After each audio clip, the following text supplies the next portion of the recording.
왜 그렇게나 많은 조각상들은 하얀 걸까요? 안녕하세요. 라뮤엣의 인류 이야기입니다. 프랑스 파리의 루브르 박물관 또는 영국 런던의 대형 박물관과 같은 유럽의 유명 박물관들에 가보면 그곳에 전시되어 있는 수많은 조각품들을 보게 됩니다. 저는 이러한 조각상들을 보면서 이러한 의문이 들더군요. 아니, 무슨 조각상들이 죄다 하얘? 바보 같은 질문일 수는 있는데 고대 그리스 로마 시대 조각품들부터 17, 18세기 유럽의 조각들 대부분은 하얀 대리석에 조각이 되어 있고 채색이 전혀 되어 있지 않더군요. 굳이 이런 질문에 대해서 누군가가 바로 대답한다면 바보야, 당연히 대리석으로 조각했으니까 그렇지 라고 말할 겁니다.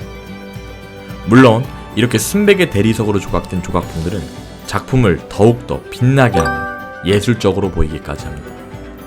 이러한 점에서 간단하게 조각상들이 순백이라는 점은 미적인 부분을 강조하기 위함이라고 단정 지을 수는 있습니다. 하지만 그럼에도 불구하고 저는 유럽의 많은 조각품들이 왜 하얀지에 대한 이러한 뻔한 질문에 대한 답을 찾아보기로 했습니다. 그리고 이 해답은 16세기경 이탈리아 르네상스 학자들과 예술가들의 예술 철학과 18세기 유럽의 유럽 중심주의적 미술사관에서 찾아볼 수 있었습니다. 그릇된 믿음의 시작. 기원 후 4세기 무렵 지중해에서 서로마 제국이 쇠퇴하기 시작하면서 고대 로마 시대에 조각되었던 수많은 조각품들이 땅속에 묻혔습니다. 이후 1000년에 가까운 시간이 흘러 16세기 이탈리아에서는 르네상스 운동이 전개됩니다. 그리고 땅속에 오랫동안 잠들어 있던 고대 로마 시대의 조각상들이 고대 그리스 로마 문화 연구에 열의가 있었던 수많은 르네상스 학자들과 예술가들에 의해서 빛을 보게 됩니다. 하지만 현대에 와서 밝혀진 사실이지만 그리고 아직까지도 많은 사람들이 고대 로마 조각품들에 대해서 모르고 있는 사실이 하나 있습니다. 이것은 원래 고대 로마 조각상들의 모습이었습니다. 하지만 르네상스 시대에 발견된 많은 고대 로마의 조각품들은 이처럼 색이 벗겨진 상태로 그리고 하얀 상태로 발견되었습니다. 땅속에 오랫동안 묻혀있는 동안 채색되어 있는 조각상들은 흙 속의 산성 물질에 의해서 산화되어 점점 옅은 색으로 변하고 있는 상태였습니다. 이에 더해 발굴 과정에서 공기 속 산소에 노출되어 본래의 색을 거의 잃어버리게 되었습니다. 이 와중에 재미있는 사실은 이러한 상태의 고대 그리스 로마 조각상들을 발견했던 16세기 르네상스 학자와 예술가들은 고대 로마인들은 조각품에 채색하지 않고 순백의 대리석 그대로의 상태를 선호했었다고 믿어왔습니다. 그리고 이탈리아 르네상스 학자들과 예술가들은 이것을 고대 로마인들만의 예술적인 고상함과 세련됨으로 이해했습니다. 당시 르네상스 운동의 배경에는 고대 그리스 로마 시대의 철학, 정치사상, 문화, 문학 등 여러 방면에서 중세 유럽의 것보다 월등했다는 아주 강력한 믿음이 당시 르네상스 학자들과 예술가들 사이에서 만연해 있었습니다. 따라서 르네상스 학자들과 예술가들은 적절한 고증 없이 맹목적으로 고대 로마인들의 예술적 안목이 중세의 것보다 더 뛰어나다고 단정 지어버렸습니다. 사실 유럽의 기독교 미술품에는 채색된 조각품들이 정말 많습니다. 하지만 르네상스 시대 예술가들과 학자들의 고대 그리스 로마 문화의 우월함에 대한 맹신으로 중세 기독교 미술은 예술적 가치가 없다고 무시받았습니다. 이러한 르네상스 학자들과 예술가들의 고대 그리스 로마 시대의 것들이 우월하다는 맹목적인 믿음이 조금만 덜했어도 고대 그리스 로마 조각상들이 채색되어 있었다는 사실은 금방 알아차렸을지도 모릅니다. 왜냐하면 현대에 와서 과학적으로 밝혀지기 전 이미 몇몇의 고고학자들과 미술사학자들은 육안으로 고대 그리스 로마 조각상들이 채색되어 있었던 흔적을 관찰한 바 있습니다.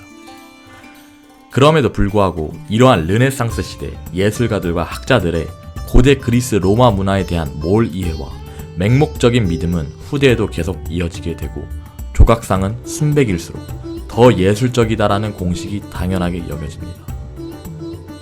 이러한 고정된 예술적 인식의 틀 속에서 16세기경 온 유럽에서는 채색되어져 있는 조각품들은 제대로 된 예술품으로 인정받을 수 없었습니다. 당시 교회에 채색되어 있는 조각상들은 교회를 방문한 기도자들을 위한 종교적 용도이자 대중 예술로만 여겨졌을 뿐이었습니다. 따라서 순백의 조각상들만이 부유함의 상징이자 예술의 상징으로서 귀족 및 부유층들에게 하이 아트로 인식이 되었습니다.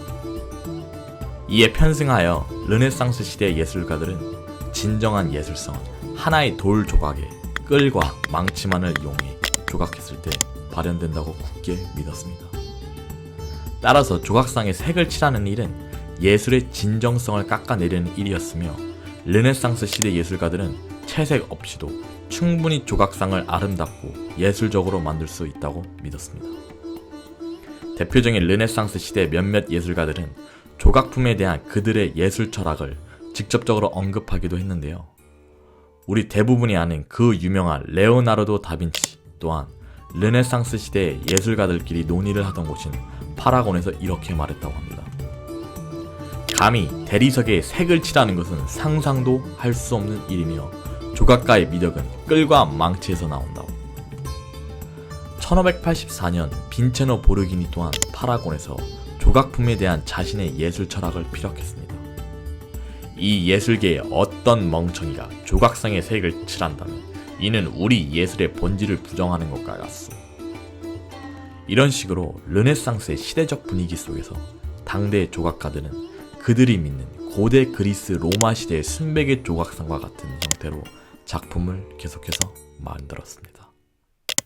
이러한 르네상스 시대의 예술사조는 이후 온 유럽의 조각 예술의 기준이 되며 기독교 미술에도 영향을 끼치기 시작합니다.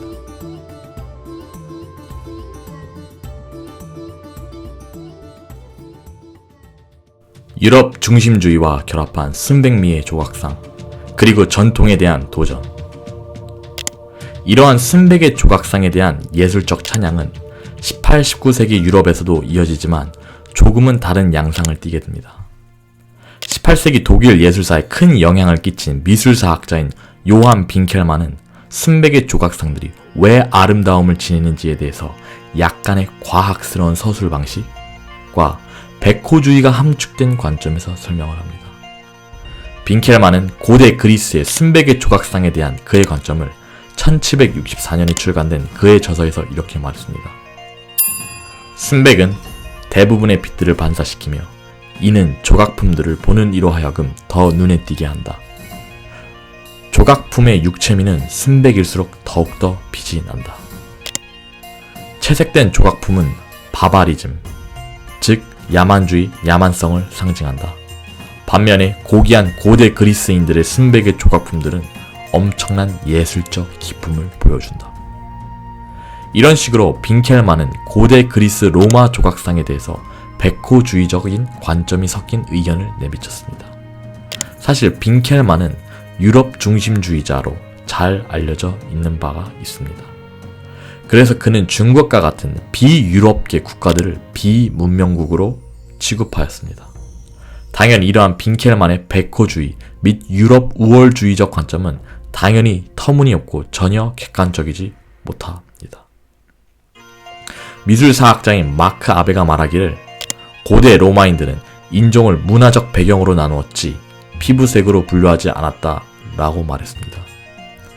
하지만 이러한 유럽 중심주의적 관점이 함축되어 있는 그의 미술사학 저서인 고전 미술의 역사는 당시 유럽에서 선풍적인 인기를 끌었던 미술사 책이었으며 현대까지도 미술사 연구에 있어서 중요한 책으로 알려져 있습니다.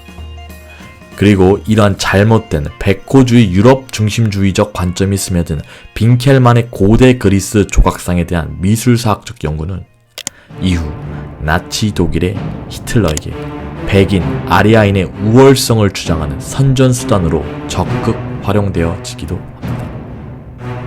따라서 히틀러는 당시 고대 그리스 로마 조각상에서 영감을 받다 순백으로 조각되어진 작품만을 예술품으로 인정하였습니다. 빈켈만의 백호주의가 내포된 연구와는 별개로 여전히 18세기, 19세기 유럽에서는 순백의 조각상만이 예술품으로 인정받았습니다. 19세기 중반 프랑스의 네오클래식 조각가인 다비드 앵거는 백색의 조각상에 대해서 그의 예찬론적인 의견을 언급했습니다. 대리석에 담겨있는 백색은 뭔가 순수하면서 천상계의 거룩함이 느껴진다.